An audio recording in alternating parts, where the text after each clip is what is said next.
mañana.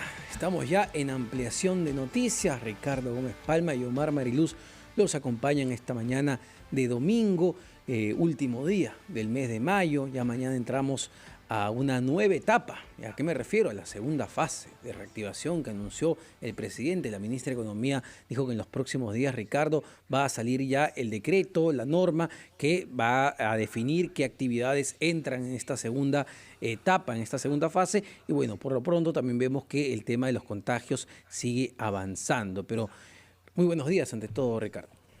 Sí, muy buenos días, Omar, amigos, bienvenidos. Acabamos de escuchar al presidente del Consejo de Ministros, Vicente Ceballos, antes de dirigirse al norte, a Piura, señalando, ¿no?, que todo es nuevo con esta enfermedad, que los datos también son a veces difíciles de manejar, y sobre esos datos difíciles de manejar es que se están haciendo algunas proyecciones, se están haciendo algunos estudios.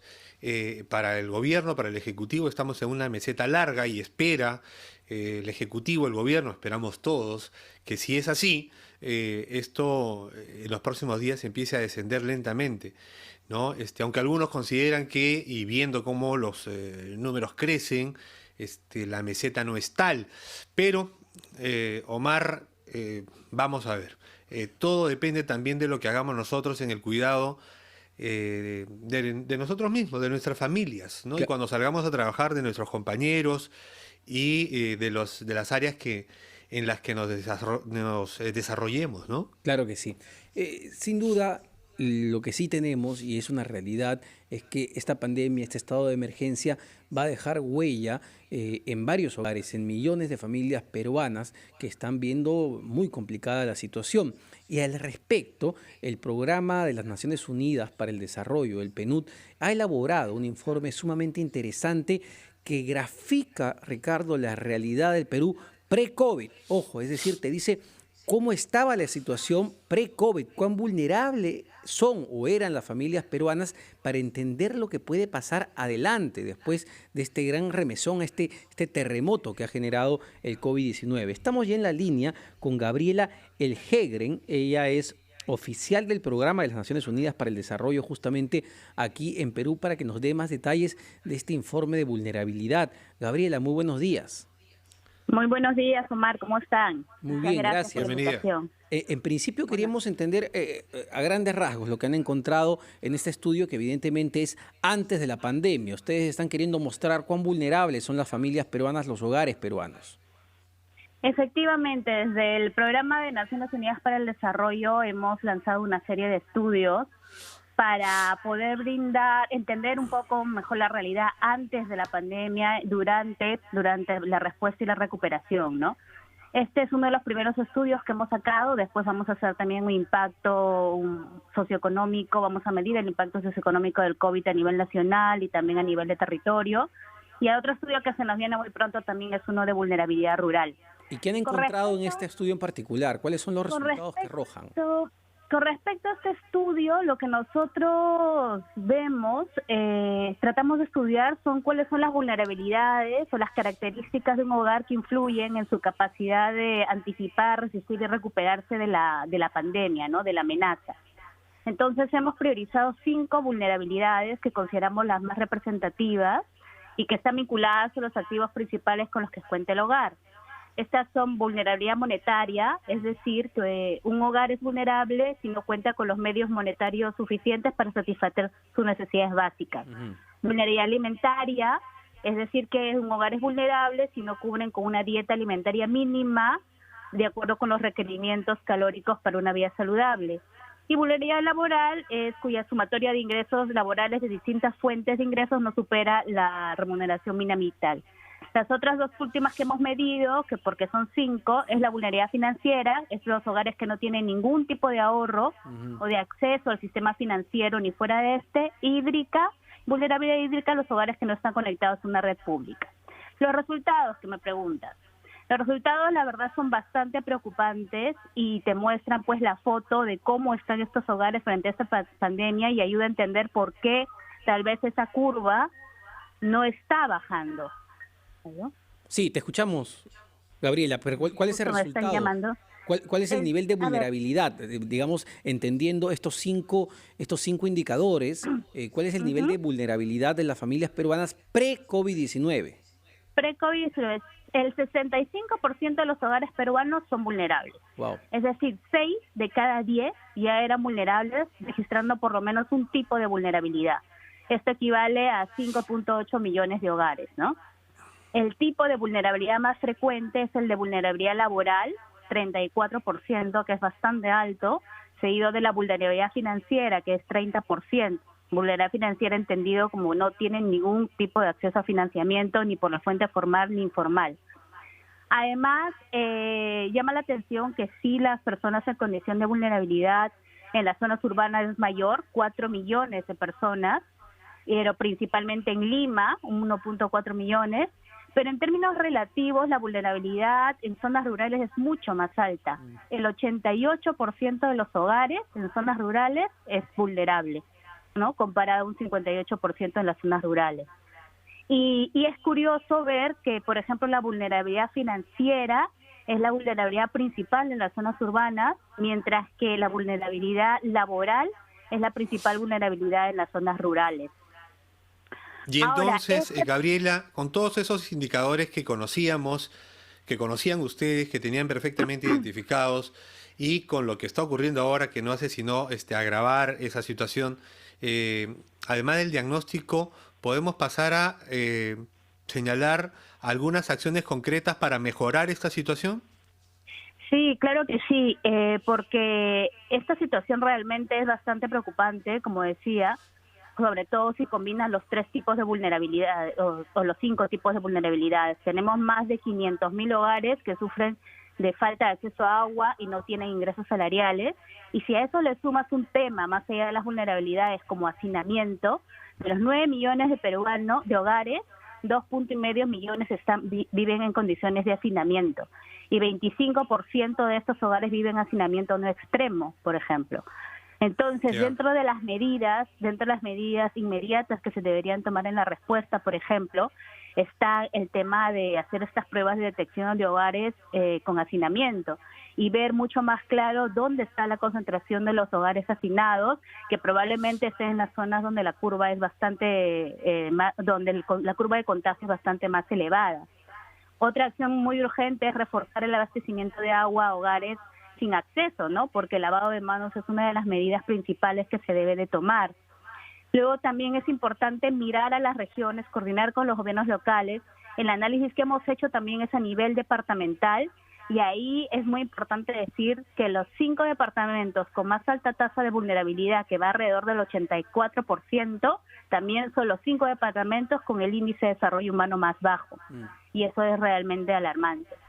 Dentro de las medidas también es importante continuar con el ordenamiento de los mercados de abastos en coordinación con las autoridades locales y con las federaciones de trabajadores, ¿no?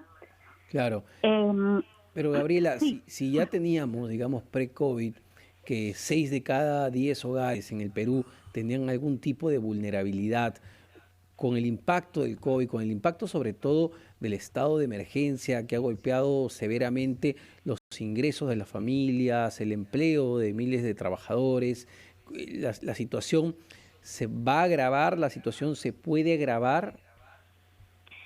sí, definitivamente se va a agravar, ¿no? Ya esto es lo que estamos analizando en el próximo estudio que se viene del impacto socioeconómico del COVID, pero de hecho ya hay estudios que están saliendo. Ayer ustedes ya deben haber visto también de la Universidad del Pacífico, donde anuncia que la pobreza pues recae, volvemos a 20 años más atrás, recae como un 20%. Yo pienso, en el documento nosotros hacemos medidas, recomendamos medidas a tomar, que de hecho parte de esas medidas ya ha sido tomada por el gobierno con respecto a vulnerabilidad laboral, para proporcionar un ingreso de emergencia a los hogares. Ya se han sacado una serie de diferentes bonos y aquí lo importante pues es evitar el quiebre de las empresas, ¿no? Empresas que aseguran el 60% del empleo formal, que de hecho ya el empleo formal es muy poco dentro del país. Y es importante pues potenciar y ampliar la cobertura de los programas sociales, de protección social y sobre todo en zonas urbanas también, que concentran en valores absolutos lo mayor número de de hogares vulnerables en el Perú. Pero sí, la situación compleja, se ve compleja. Las condiciones preexistentes, las características que poseen estos hogares para influir su manera de responder no son las mejores, y por eso es importante la serie de medidas que está tomando el gobierno, pero no también solo el gobierno, sino el trabajo de todos los actores, desde el sector privado, desde la academia, nosotros desde el sistema proporcionando información y data, ¿no? Sí, eso es lo que queremos consultarte, seguir conversando contigo, porque las decisiones las toma el Ejecutivo. Hay un comité de expertos que se supone asesora, pero que en algún momento reclamaba no ser escuchado. El sector privado quiere participar, pero todavía no tiene un espacio. Pues todo eso lo queríamos revisar contigo luego de la pausa que hacemos a continuación. Ya volvemos. Perfecto. Gracias.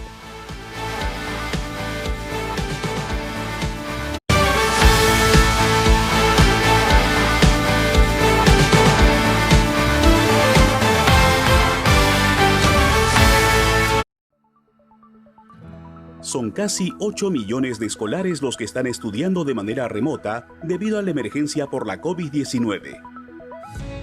El gran esfuerzo que están haciendo los docentes en nuestro país para realizar las clases debe ir de la mano con una capacitación adecuada para los desafíos del siglo XXI. Trabajemos juntos por una educación de calidad. Integración al Bicentenario, tercera edición. Construyamos un país mejor. Es organizado por RPP con el apoyo de Movistar.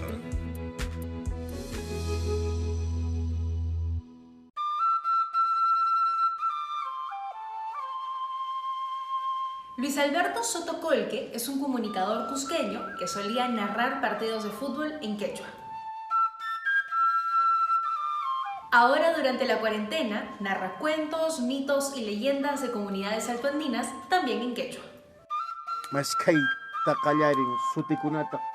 Luego de sus labores en la chacra, Luis Alberto se sienta al lado de un horno artesanal y narra los cuentos que son transmitidos a través de las redes sociales. Su objetivo es que los niños se entretengan y más personas puedan aprender el idioma de los incas.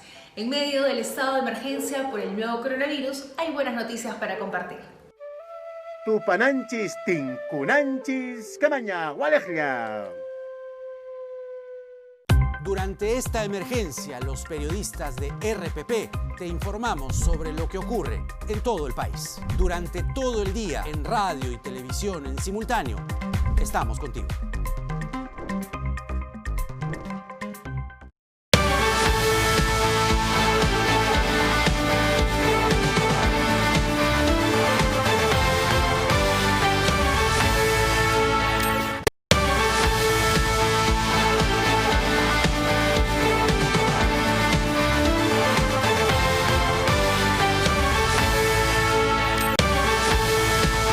Y 17 de la mañana, estamos en ampliación de noticias conversando con Gabriela Eljegren, oficial del Programa de las Naciones Unidas para el Desarrollo en el Perú, que han presentado un estudio sumamente interesante sobre las vulnerabilidades en los hogares, en las familias peruanas, y la data que nos presenta Gabriela es sin duda preocupante. 6 de cada 10 hogares en el Perú tienen algún tipo de vulnerabilidad pre-pandemia, pre-estado de emergencia, y el impacto va a ser tremendo. Y creo que Gabriela hacía referencia a un estudio de 2 ex viceministros, Pablo Lavado y César Liendo, de la Universidad del Pacífico, que señalaban y han hecho algunos cálculos que la pobreza este año podría incrementarse producto del estado de emergencia a casi un 30%, 29.5%, una cifra similar a la que teníamos en el 2010, si no me equivoco, es decir, un retroceso de 10 años en cuanto a los esfuerzos por reducir la pobreza. Yo te quería preguntar, porque sé que hacen el análisis en este informe de la situación por regiones, porque hay regiones que son mucho más vulnerables que otras.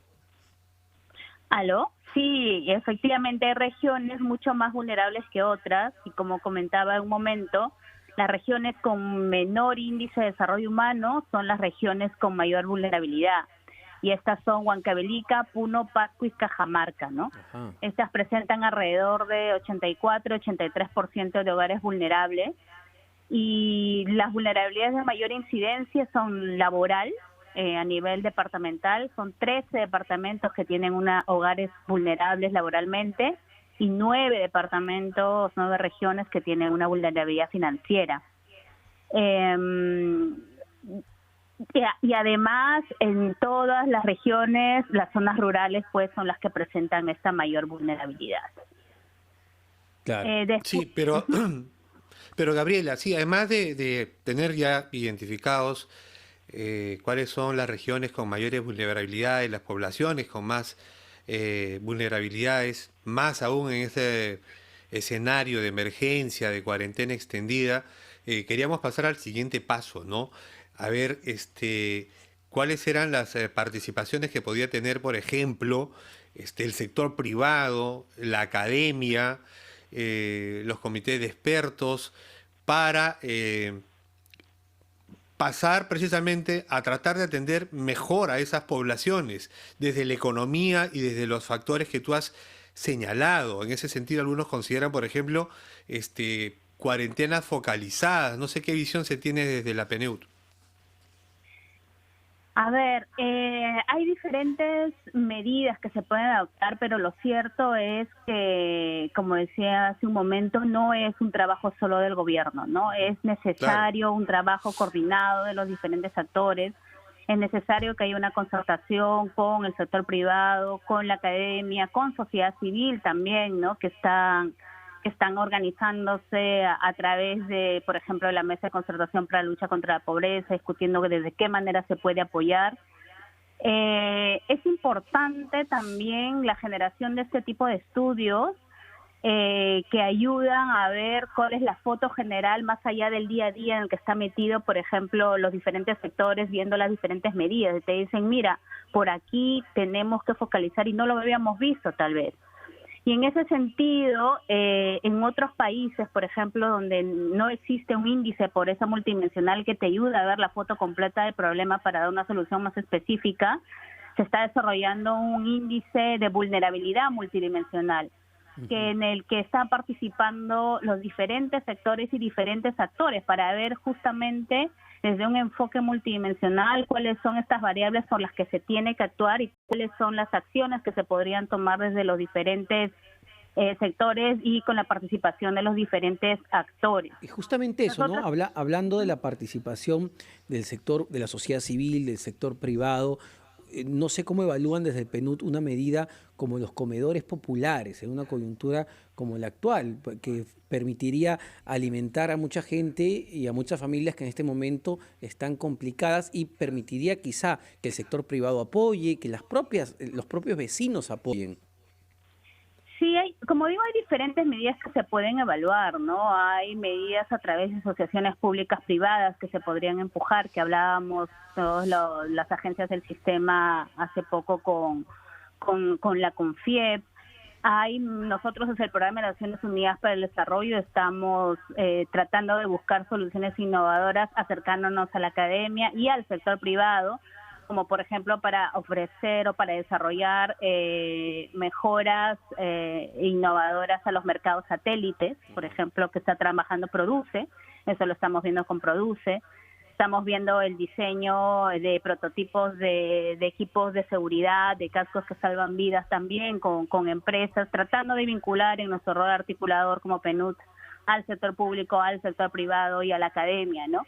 Porque definitivamente la pandemia nos llama a un nuevo modelo y a una nueva manera de ver las cosas. Entonces, esta nueva manera de ver las cosas definitivamente nos implica trabajar de manera diferente, no unos comedores populares tradicionales, unos comedores populares donde pueda participar probablemente también el sector privado y otros actores para poder empezar a hacer las cosas de manera diferente, porque esta es una nueva normalidad a la que nos estamos enfrentando, ¿no?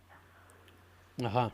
¿Y tú crees, Gabriela, que el gobierno esté transitando o orientándose hacia esa visión que tienes tú, por ejemplo, de hacer participar a la academia, al sector privado, de estrategias conjuntas para empezar a salir de esto? Porque además de tener, un programa de reactivación económica que comprende fases, no parece haber mayor coordinación con el sector privado. La CONFIEP sigue reclamando un espacio al que está dispuesto a participar con sus recursos y sus conocimientos.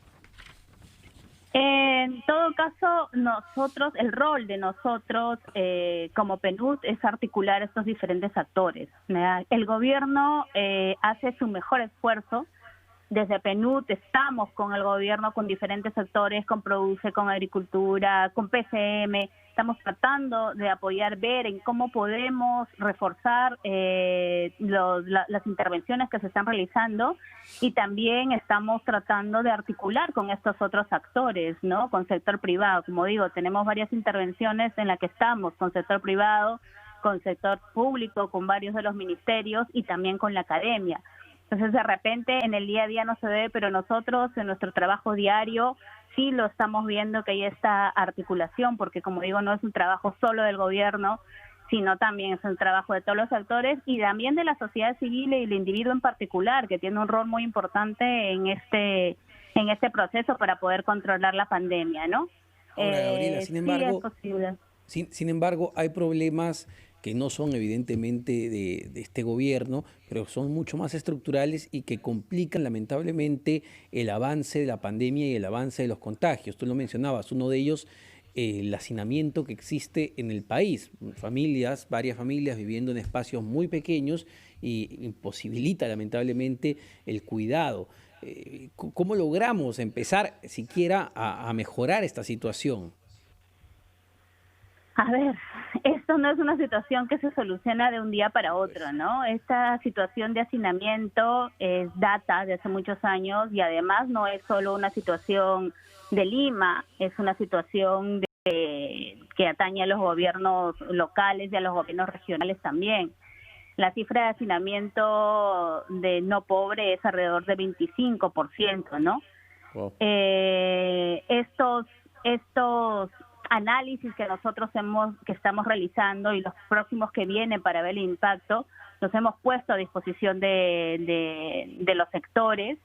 Hemos conversado, por ejemplo, específicamente con el viceministro de Gestión Territorial de la PCM, con la viceministra de MIS, justamente para mostrarles cuál es la foto, cuál es la realidad y para poder pensar juntos cómo podemos hacer frente a esa problemática que no se va a solucionar de un día para otro y que son en algunos casos pues estructurales que vienen desde hace muchos años atrás. O sea, la respuesta es tener una intervención conjunta y nosotros desde PNUD brindar todo el apoyo y la asistencia técnica y la transferencia de conocimiento y de experiencias que podemos tener al respecto de la región y a nivel global para poder avanzar en estas problemáticas, ¿no? Gabriela, esperando, en algún momento tiene que llegar el pico y empezar a descender lentamente el número de casos, es decir, la presión tremenda sobre nuestro sistema hospitalario debe llegar, esperemos que llegue pronto, más pronto que tarde. ¿Cuánto espacio crees tú que se necesita y cuánto financiamiento, espacio de tiempo, para reforzar debidamente un sistema hospitalario que ha estado abandonado por décadas? Esa también es una pregunta muy similar al hacinamiento, ¿no? Igual no se puede solucionar de la noche a la mañana. Definitivamente se necesita una mayor inversión en sector salud, no solo salud, sino educación, como se ha visto ahora, que tenía unos porcentajes pues de presupuesto público muy bajos comparados con lo de la región. ¿Cuánto tiempo se necesita? Bueno, y pienso que el gobierno ahorita está haciendo un esfuerzo muy grande para poder recuperar parte de ese tiempo perdido, sobre todo para superar la emergencia. Y la necesidad de inversión pues se va a tener que calcular en función también de los otros tipos de inversiones que se van a tener que hacer, porque no solo va a ser salud, sino también va a tener que hacer educación y va a tener que hacer la inversión en los programas de protección social que se van a necesitar, y en función del tipo de inversión que se está realizando ahora con la fuerte inyección de fondos para todos los tipos de bonos para poder atender a las poblaciones en condición de vulnerabilidad, ¿no? ¿Se van a necesitar más bonos, Gabriela? Pienso que por el momento el gobierno lo está manejando bien. Es importante manejar la focalización de esos bonos para poder asegurar un mayor impacto. pero por el momento y con la segunda etapa que comentabas al inicio, que empieza también ya de la reactivación, vamos a ver cómo avanza, ¿no? Sí, pues. Vamos Muchas a ver, hay que gracias. mantenernos optimistas y Perfecto. positivos, que es lo que Muchas nos gracias, queda. Gabriela. Interesantísimo el informe que han publicado en el PNUD. Gabriela, el GEGREN oficial del Programa de las Naciones Unidas para el Desarrollo en el Perú. Ricardo, 6, 8 y 29 de la mañana. Nos vamos a una breve pausa. Venimos con más en Ampliación de Noticias.